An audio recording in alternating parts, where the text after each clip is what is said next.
नमस्कार दोस्तों, मैं लालू कुमार और आप देखना शुरू कर चुके हैं मोबाइल कोचिंग।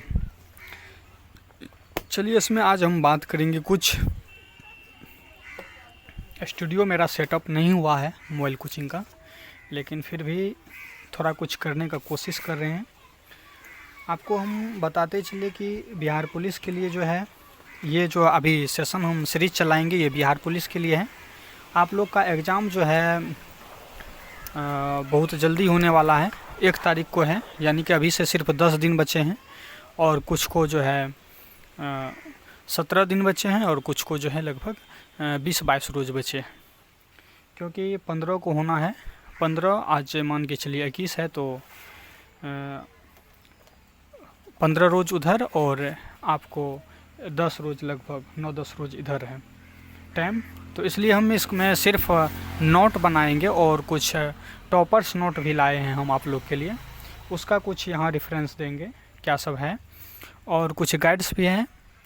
तो यहाँ मटेरियल काफ़ी है, इसमें जो आप लोग को पढ़ना पड़ेगा तो काफ़ी कम दिन है। हम एवरेज मान के चलते हैं कि आप लोग का 15 रोज़ हैं, तो 15 रोज़ में जो है क्या सब पढ़ना है। किसी का एग्ज़ाम 10 दिन बचा है, किसी का 15 दिन, किसी का 20 दिन, तो एवरेज मान लेते हैं 15 दिन आपका एग्ज़ाम बचा हुआ है। 15 दिन में आपको अच्छा तैयारी करना है, एग्ज़ाम निकालना है, एक सीट आपको कंफर्म करना है। तो उसके लिए सबसे पहले 15 दिन में करना क्या सब है। आपको जो है 15 दिन में मान के चलिए 5 पेपर हैं, तो उसमें जो है आपको 5 रोज़ जो है क्या देना पड़ेगा, इसमें सामान्य ज्ञान को देना पड़ेगा, जिसे इतिहास और राज्य व्यवस्था आता है। तो इसमें GS हो गया, समान अध्ययन। 5 रोज़ जो है आपको हम देंगे इसमें आपको बिहार के समान विज्ञान में, क्योंकि बिहार पुलिस है तो बिहार समान जनरल स्टडी।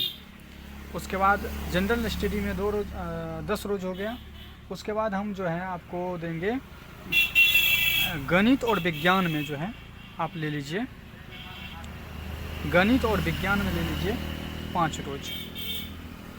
तो आप कहिएगा यहाँ 5 रोज़ 5 रोज़ 5 रोज़, 15 रोज़ तो हो गया। ये हो गया गणित मैथ, आप प्लस इसमें आप साइंस को मिला लीजिए, इंक्लूड कर लीजिए, ठीक। उसके बाद आपको बच जाता है हिंदी और अंग्रेजी। तो हिंदी और अंग्रेजी के लिए जो है इसमें हम आपको 5-5 क्लास कर देंगे, यानी कि इसमें ले लीजिए हिंदी 5 रोज़ में, दूसरा आवर जो करेंगे 2 आवर में हम चलाएंगे 2 सीरीज में। तो इसमें आपको हम अंग्रेजी 5 रोज़ कर देते हैं, 5 रोज़ में ही इसमें ऐड कर देते हैं क्या, अंग्रेजी, इंग्लिश और प्लस हिंदी। इंग्लिश और हिंदी आपको हम 5 वीडियो में दे देंगे। 5 वीडियो में जो है आपको हम देख लेंगे वीडियो कितना बनता है, लेकिन इसका सारा का जो है हम अलग अलग आपको ये कर देंगे, प्लेलिस्ट बनाकर दे देते हैं, आप लोग इसको स्टडी कीजिएगा। तो सबसे पहले 15 डे में जो किस तरह से काम करना है, तो GS को सबसे पहले हम लेंगे 1 नंबर पर GS, 2 नंबर पर जो है बिहार GS है, ठीक। तो और 3 नंबर पे जो है हम इसको रखते हैं हिंदी और इंग्लिश को, 4 नंबर में मैथ और साइंस को रखते हैं, ठीक। तो आपका जो है सारा कुछ यहाँ क्लियर हो जाएगा। तो सबसे पहले हम आपको GS पढ़ाएंगे, क्या पढ़ाएंगे, जनरल स्टडी। तो ये जनरल स्टडी जो है आपको इतिहास और राज्य व्यवस्था यहीं से आ जाता है। तो चलिए स्टार्ट करते हैं हम वीडियो यहाँ से।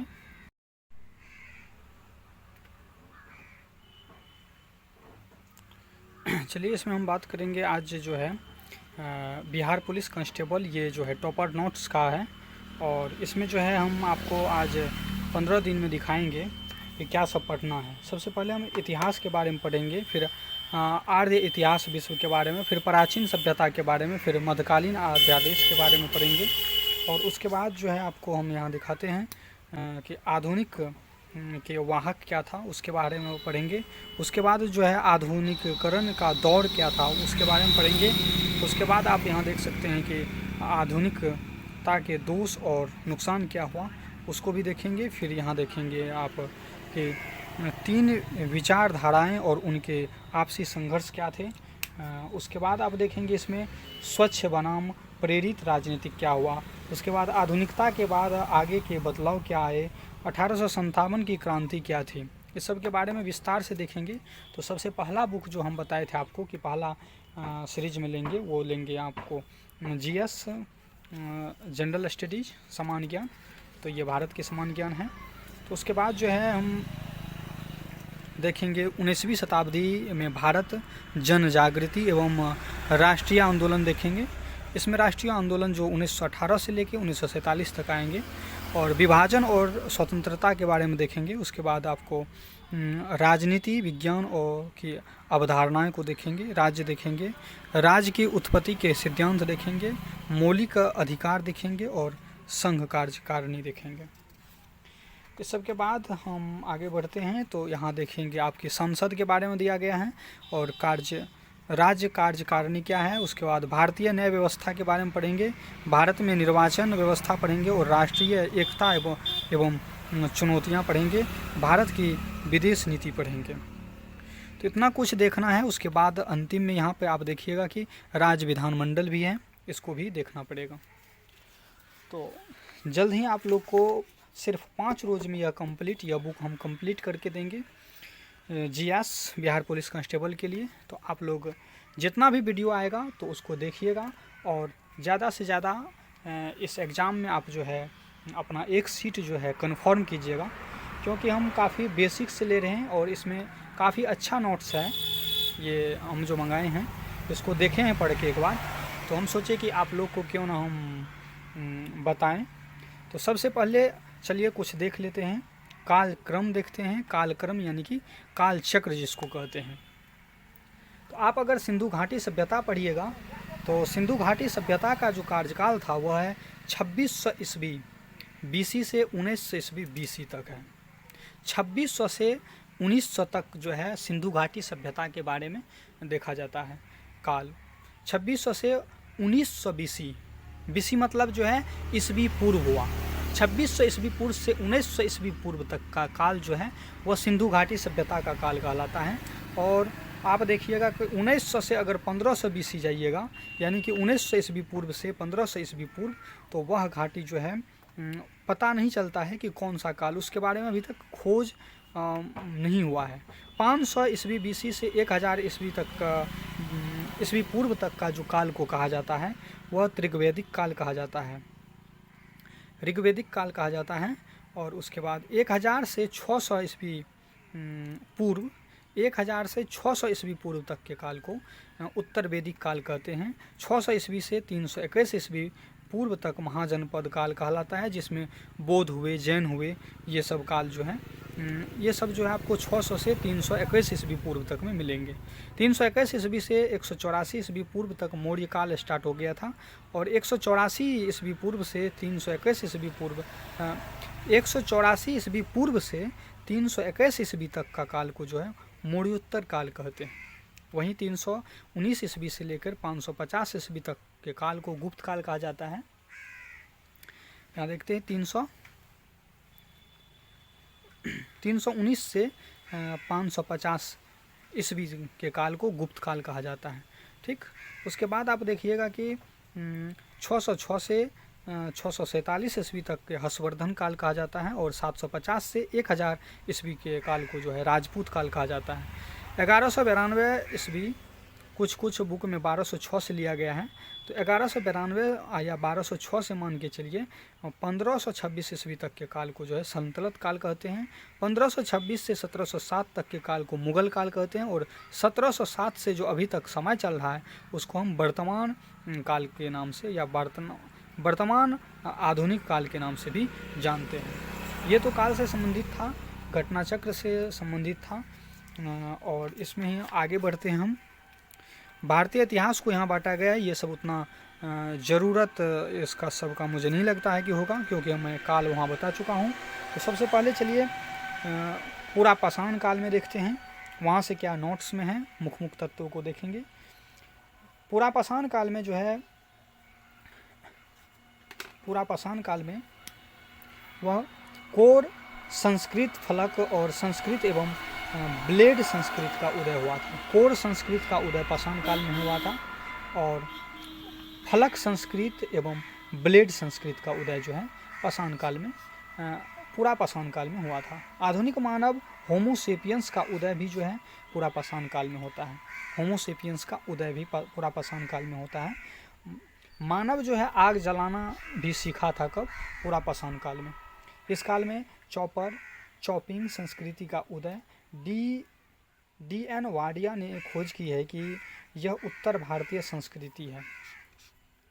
चापर चॉपिंग संस्कृति का उदय इस काल में ही हुआ था और D.N. वाडिया ने खोज की है यह उत्तर भारतीय संस्कृति है, उत्तर भारत की संस्कृति है। पूरा पाषाण काल जो है पूरा पाषाण काल से जितना रिलेटेड संस्कृति है वह उत्तर भारतीय संस्कृति है। दक्षिण भारतीय की संस्कृति हैंड एक्स संस्कृत की है। इसकी खोज रॉबर्ट ब्रूस फूट ने किया था। कौन किया था? रॉबर्ट ब्रूस फूट ने किया था। चॉपर चॉपिंग एवं हैंड डैश संस्कृति उत्तर एवं दक्षिण भारत का जो है मिलन स्थल चौतरान जम्मू कश्मीर में है। कहाँ है? चौतरान में है। तो प्रमुख स्थल इससे रिलेटेड देखते हैं। भीमबेटका है, भीमबेटका शैलाशिल चित्र के लिए ये प्रसिद्ध है। यह डिडवाना राजस्थान में भी है। मध्यपाषाण काल के बारे में जानने के लिए चाहते हैं तो मध्यपाषाण काल में क्या है कि इस काल को माइक्रोलिथ काल कहते हैं। क्या कहते हैं? माइक्रोलिथ काल कहते हैं। माइक्रोलिथ काल कहते हैं। मध्यपाषाण काल को माइक्रोलिथ काल कहते हैं। छोटे छोटे पाषाण उपकरणों के कारण इसको क्या कहते हैं? मध्यपाषाण कहते हैं। और छोटे छोटे पाषाण के उपकरण, पत्थर के उपकरण मिले थे, इसलिए इसको माइक्रोलिथ काल कहते हैं। भारत में इस काल का जनक जो है HCl क्लाइल को माना जाता है। भारत में इस काल के जनक मतलब कि मध्यपाषाण काल के जनक किसको मानते हैं? HCl क्लाइल को मानते हैं। मानव न इस काल में सर्वप्रथम पशु पालना सीखा था, बल्कि पशुपालन के प्राचीन साक्ष्य भी इसमें मिलते हैं। प्राचीन साक्ष्य भी यहाँ से मिलता है। ठीक, वो बागोर राजस्थान में है और आदमगढ़ भी जो मध्य प्रदेश में है वहाँ से इसका साक्ष्य मिला हुआ है।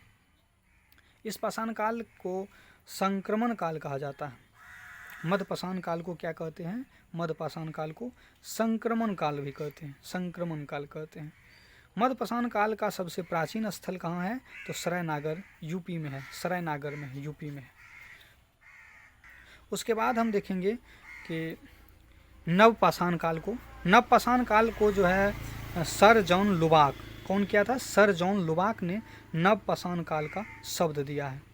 नवपाषाण काल का शब्द कौन दिया है? सर जॉन लुबाक ने दिया है। गार्डनर चाइल्ड्स ने इस काल को नवपाषाणिक क्रांति कहा है। क्या कहा है? नवपाषाणिक क्रांति कहा है। ली मैंसियर ने उत्तर भारत में नवपाषाणिक उपकरण खोजे हैं। कौन खोजे हैं उपकरण? तो ली मैंसियर ने उत्तर भारत में नवपाषाणिक उपकरण खोजे हैं। नेविलियन फ्रेंजर ने दक्षिण भारत से नवपाषाणिक उपकरण खोजे हैं। दक्षिण भारत से नवपाषाणिक कौन खोजे हैं? नेविलियन फ्रेंजर ने किया है। और उत्तर भारत से कौन खोजा है? तो ली मैंजियर ने खोजा है। मानव ने कृषि करना सीखा था, तो नवपाषाण काल में ही मानव ने कृषि करना सीख लिया था। उसके बाद बेहद पैमाने पर जो है पशुपालन एवं ग्रामीण संस्कृति के साक्ष्य मिले हैं नवपाषाण काल के। बेहद बहुत ज़्यादा पैमाने पर जो साक्ष्य मिला है कृषि पशुपालन सबका, तो वो मिला है नवपाषाण काल में ही। समझे? उसके बाद हम देखेंगे प्रमुख स्थल। तो मेहरगढ़ जो पाकिस्तान में भी है, मेहरगढ़ कहाँ है? पाकिस्तान में। तो नवपाषाण काल का सबसे यहाँ प्राचीन स्थल है। यहाँ जो है 8000 BC पूर्व के साक्ष्य जो है यहाँ से मिले हैं। कोल्डी हवा है जो यूपी में है। कोल्डी हवा कहाँ है? यूपी में है, जहाँ 6000 वर्ष पूर्व चावल के साक्ष्य मिले हैं। चावल की खेती का साक्ष्य वहाँ से मिलता है। ब्रिजहोम एवं गुफर का राल जो झारखंड जम्मू कश्मीर में, कहाँ है? जम्मू कश्मीर में है। ब्रिज होम कह सकते हैं इसको, ब्रिज होम एवं गुफक राल मानव के साथ कुत्ते को दफनाने का भी यहाँ से साक्ष्य मिलता है। मानव के साथ जो है यहाँ कुत्ते को दफनाते थे। और प्रागैतिहासिक काल के जनक भारत में डॉक्टर प्राइम रोज थे। प्रागैतिहासिक काल के जनक भारत में किसको मानते हैं? डॉक्टर प्राइम रोज को मानते हैं, जिन्होंने लिंगसुमूर कर्नाटक से पाषाणकालीन उपकरण खोजे थे। ठीक। नवपाषाण काल में दक्षिण भारत की प्रमुख फसल जो है वो थी रागी थी। नवपाषाण काल में दक्षिण भारत की प्रमुख फसल क्या थी? रागी थी। उसके बाद हम देखेंगे आर्ध ऐतिहासिक विश्व के बारे में जानेंगे। तो सबसे पहले इसका परिचय दिया हुआ है, सिंधु घाटी सभ्यता। सिंधु घाटी सभ्यता में क्या क्या हुआ था, कैसे था, तो इसका परिचय देख लेते हैं। चार्ल्स मैसन 1826 में 1826 ईस्वी में सबसे पहले सभ्यता की ओर ध्यान आकर्षित किया था। जॉन ब्रंटन व विलियम्स ब्रंटन 1856 ईस्वी में हड़प्पा नगर का सर्वे किया था। हड़प्पा नगर का सर्वे कब हुआ था? तो 1856 में। और चार्ल्स मैसन जो है 1826 में जो है इसका ध्यान इस सभ्यता की ओर लोगों का ले गया और 56 में जो है हड़प्पा नगर का सर्वे हुआ। कर्निघम इस ओर ध्यान दिलाया। कर्निघम को भारतीय पुरातात्विक विभाग का पितामह कहते हैं। ठीक। 1911 ईस्वी में सर जॉन मार्शल के निर्देशन में दयाराम साहनी ने इसका उत्खनन किया था, यानी उसको खोदा था। सर्वप्रथम इस स्थल की खोज होने के कारण यह स्थल हड़प्पा सभ्यता कहलाता है। सर्वप्रथम इस स्थल के खोज होने के कारण इस स्थल का हड़प्पा सभ्यता कहते हैं। ठीक। यहाँ आप देखेंगे कि दिया हुआ है विश्व की जो प्राचीनतम सभ्यता में से एक है। उत्कृष्ट नगर व्यवस्था एवं जल निकासी व्यवस्था इसको विशिष्ट बनाती थी। सिंधु घाटी सभ्यता 1922 ईस्वी में रखालदास बनर्जी के इस मोहनजोदड़ो की खोज की थी। उन्होंने, रखालदास बनर्जी ने ही मोहनजोदड़ो की खोज की थी। सिंधु घाटी सभ्यता के बारे में अब जानने लगे हैं हम लोग। इस सभ्यता के स्थल सिंधु एवं उसकी सहायक नदी के किनारे थे। ठीक। अतः इस घाटी का नाम सिंधु घाटी सभ्यता पड़ा था। उसके बाद सरस्वती नदी घाटी सभ्यता को देखेंगे हम लोग। सरस्वती घाटी सभ्यता आज़ादी के बाद खोजे गए सर्वाधिक स्थल इस नदी के क्षेत्र में है। अतः इसका नाम सरस्वती नदी घाटी सभ्यता भी कहा जाता है। किसको? सिंधु घाटी सभ्यता को ही हम सरस्वती नदी घाटी सभ्यता भी कहते हैं। ये भी एक इम्पोर्टेंट पॉइंट है।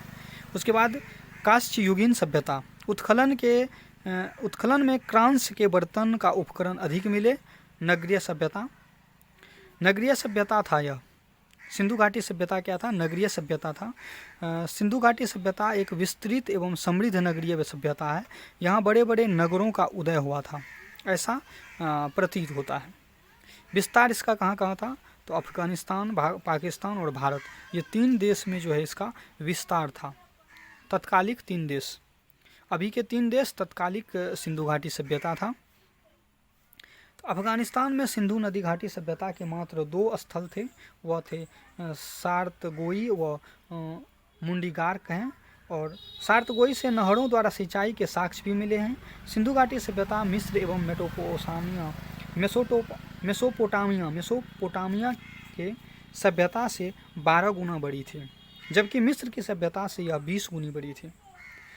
आज़ादी से पूर्व खोजे गए समस्त स्थल पाकिस्तान में चले गए हैं। भारत में केवल 2 स्थल रहे हैं, एक रंगपुर जो गुजरात में है और दूसरा कोटला जो कि रोबर जिला पंजाब में है। भारत का सबसे बड़ा स्थल राखीगढ़ है, हरियाणा, और दूसरा बड़ा स्थल जो है वह धौलावीरा है जो गुजरात में है। पिगट ने हड़प्पा एवं मोहनजोदड़ो को सिंधु सभ्यता की जुड़वा राजधानी बताया है। बड़े नगर यहाँ पाकिस्तान था, गनेडीवाल और हड़प्पा, मोहनजोदड़ो ये सब था। तो उसके बाद अगर नगर नियोजन का आप बात करेंगे तो इसमें जो है नगर 2 भागों में विभाजित था, पश्चिमी भाग एवं पूर्वी भाग। पश्चिमी भाग जो दुर्ग था और पूर्वी भाग सामान्य नगर था जहाँ सामान्य आम आदमी रहते थे। पश्चिमी भाग में प्रशासनिक लोग रहते थे तथा पूर्वी भाग में जनसाधारण लोग रहते थे, जनता सब रहते थे। सिंधु घाटी सभ्यता में पक्की ईंटों के मकान थे, आप देख पाएंगे यहाँ अगर आपको सही से दिखाई दे रहा है। तो सिंधु घाटी की समकालीन सभ्यताओं में इस विशेषता का अभाव था। नगर परकोटे युक्त होते थे। नगर क्या थे? परकोटे युक्त थे। नगर क्या थे? परकोटे युक्त थे नगर। उसके बाद घरों के दरवाजे मुख्य सड़क से क्या थे? की तरफ न खुलकर पीछे की तरफ खुलते थे।